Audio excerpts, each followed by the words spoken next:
Well, if you're in for a story, we're going to tell you how we moved out here. A lot of people wonder about the actual moving process and everything that's involved, and we'll tell you about our experience and how we chose to move here. But before we do that, I'm going to ask you, if you like this kind of stuff, subscribe to the channel, give the video a like, leave us a comment. Tell me how goofy I am and how pretty Val is. So, how to move? What to do? Yeah, well, you hear horror stories from people, right? That they hired a mover and the mover takes their stuff or holds their stuff hostage, or, you know, that it's way more expensive, right? Than they were told it was going to be. We hadn't had big moves before. We'd always just moved in the city where you could enlist a few friends and a few trucks and you know, move your stuff over an afternoon. But this was the first time we had to take all of our stuff all at once, a long distance. From Edmonton, Alberta to Gibsons, BC. And so, yeah, we were worried about the horror stories that we hear. I guess we took charge of our own destiny and we hired our own movers, rented our own truck, drove the truck, made arrangements at both ends. So in Edmonton, I packed up all the boxes and I had them all ready. And then Paul rented a budget big vanny trucky. I think it was a U-Haul. U-Haul 24-foot thing. What do you call that? Yeah, it was a big one. It was the one of the biggest trucks that they had because like we did never moved like this before. Yeah. So we didn't know whether we had like a normal size truck or a huge size truck. And really the difference in price was not that crazy, right? So we just took the big truck. And I'm not nervous about driving a big vehicle in traffic. So then that wasn't really a consideration for me. And then, that day or whatever, ahead of time, we had booked a mover. Was it just a guy or was it two? I think it was two guys. Two guys? Yeah. Yeah. So they moved all their stuff from in the house into the truck for us. So we didn't have to do that. Yeah. Because we want to stay married, right? That's right. Well, and I'm old. We're old. We don't want to lift this stuff. It's too heavy. Yeah. So then that was great. That was like, yeah, sure, you pay for it, but it's a weight lifted off our shoulders. That's taken care of. So we had them move it in. And then when everything was out of the house and into the truck, then we did our last little big cleaning on the house.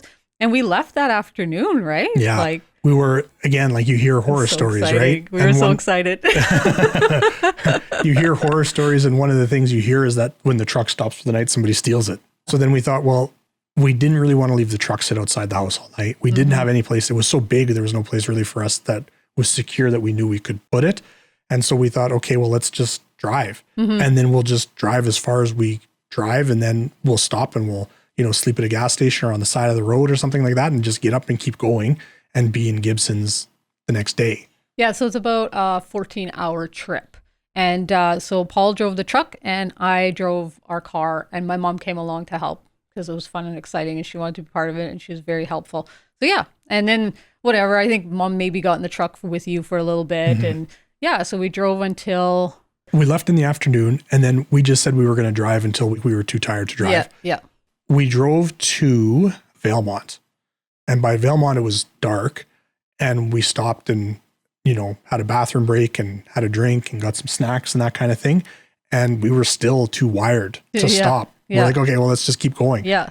And we did have little walkie-talkie radios with us. Yeah. Because don't have a lot of cell service in that part of the country. Yeah. And so we could chat back and forth. And when we got to Clearwater, we were powered out. Okay, yeah, that's where it was. And so we slept in the vehicle a little bit. I didn't really. Of course, it's hard to sleep in a vehicle, but I think you snoozed a bit. Yeah, a little bit. I think, like if we slept, it would only have been for like a half hour. Yeah. Something like that. It was just a power nap. Got up and then we carried on to Merritt. Kamloops. That's where we slept for longer. Like at 4 a.m, maybe we got to Kamloops. Yeah, and I think we slept for a couple hours. We fueled up the vehicles and we slept for a couple hours and then carried on from there. We did stop one more time and we stopped at A&W to have breakfast, like between Chilliwack and Vancouver. And I don't remember exactly where it was. If it was like Abbotsford or whatever, or Langley. But we did stop there and have another bathroom break and a little bit of like our first meal since we'd left home. And then, just made our way to the ferry. We were in line at the ferry, and this is September, second week in September, 2014, if you want to know. So the car gets in a line, but then the bigger vehicles gets in a different line. And so then, we're loading up, and we get on as the car, Mom and I, and then Paul is not getting on yet. Like his line had moved for a while, but then it stopped, and we're like, he won't get on. We're going to be on different ferries, and they're like 2 hours apart. But he was the very last truck that was allowed on the ferry. It was so exciting. Yeah. It was like, welcome to the coast. Yeah, exactly. Yeah. We had movers here in town lined up so that we didn't have to unload this truck on our own. So that was Len Ray's in Gibson's, and they were very good. And I think it was 3 or 4 young guys, in their like late teens, early 20s they sent over. Yeah, like we didn't know when we'd arrive, so we booked them for Saturday because we thought we'd arrive on Friday, but worst case scenario, maybe we only got here on Saturday, so we booked them for Saturday to unload the truck. But then when we got onto the ferry, they actually called us and said, can we move you guys on Friday today so then we can have the weekend off because we're actually caught up with our work? And we're like, yeah, actually, we'll be in Gibson's in an hour. Please, that would be great. So that worked out awesome. So yeah, these 4 young guys showed up. They were really nice. They worked like dogs.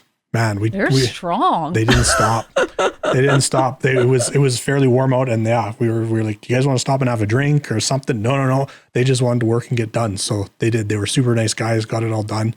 So we had all our stuff in the house. Val and her mom started unpacking. Well, we all started unpacking, and then the truck sat outside in our parking stall overnight, which I think really impressed our neighbors that we had this huge truck in the stall. Then we had to take the truck back to U-Haul the next day. And U-Haul said, according to the website, we had to take it back to the city. But at the time, there was a U-Haul drop-off out here, and there still might be, I'm not sure. But we phoned U-Haul and we said, can we just drop it off out here? And I think we kind of got one over on U-Haul, because my guess is they looked at the map and they just saw that it was close and maybe weren't aware that there was a ferry involved. Okay. That it was going to be a bigger job for somebody to go get it. So they said, yeah, no problem. Just go drop it off up here up the road. So we thought it was going to be like a whole half day to go to the city and bring the truck back and all the rest, but there was none of that. So we just took it up the road and dropped it off at the U-Haul here on the coast and came back and unpacked, and we lived there. We lived here then. Yeah. Yeah. So for U-Haul, we paid like the one way of renting a vehicle. So it might be a little bit expensive because you're not bringing it back, but it worked out fine for us. Yeah. And yes, moving is expensive. Yeah. You don't want to do it all the time, and it kind of sucks, but it's fine. Like we had a house full of stuff, so it didn't make sense for us to sell everything and buy everything. Maybe if we were younger or single and we just had like a studio apartment or a 1-bedroom apartment full of stuff, maybe it's not worth the aggravation to hire movers at both ends and rent a truck and all the rest. Yeah. Maybe you would think that that's the way to go. But for us, that was the answer. If you're in a similar position and you find yourself needing to move, I think it worked out really well for us. We moved in the fall, so driving over the mountains, we didn't have to worry about snow or anything like that. Oh, and also we kind of moved mid-month, like second weekend. That's right. So then I'm sure the end of the month and beginning of the month must be a lot busier for these vehicles or rentals. And the movers and everybody, I would think. For us, the process worked really well. And I think if we had to make another big move, I think we would probably do the same thing again. Yes. Hire movers at both ends, rent a truck, drive the truck ourselves. Yeah. That seemed to be about as painless as we can get. We didn't have to wait for furniture. We weren't worried that somebody was going to hold it hostage. None of it. A lot of work. She was super organized. She was the one that packed and knew how much stuff had to be packed on what day for us to meet our deadline to leave. She bought all the boxes. She labeled everything. She was super, super organized. And if it wouldn't have been for her, we wouldn't have got out here. That was her whole mastery that got all that organized for us. We both wanted it to happen. Yeah, the box packing, I didn't really know what to do. I'm not really necessarily an organized person, but it did make sense to label them kitchen. If it was kitchen and living room, if it was living room. So that did help a lot, so that when the movers unpacked the stuff here, they were able to put the boxes in the appropriate rooms. So that's 101, I think, for a lot of people. And so, that went well. If you're comfortable driving a truck in traffic a long distance, we would recommend that. It seemed relatively as pain-free as you could get it. I don't know that I could be bothered to actually hire movers in a truck to move it for me. That seems like there'd be a lot of extra stress. So that's our moving story from AB to BC. That's right. And hope you enjoyed it if you're still here. And if it was a boring story, then good for you for leaving. We were excited about it. It's exciting for us. If you're entertained by the minutia of packing and moving between provinces, you can subscribe to the channel for other riveting content just like this. If you have questions about moving between provinces, you can leave a comment below, or you could maybe ask an unrelated question about a topic we haven't talked about yet, and we can do a video on that topic in the future. Thanks for watching. Thanks for listening, and we'll see you in the next video. See you. Bye-bye.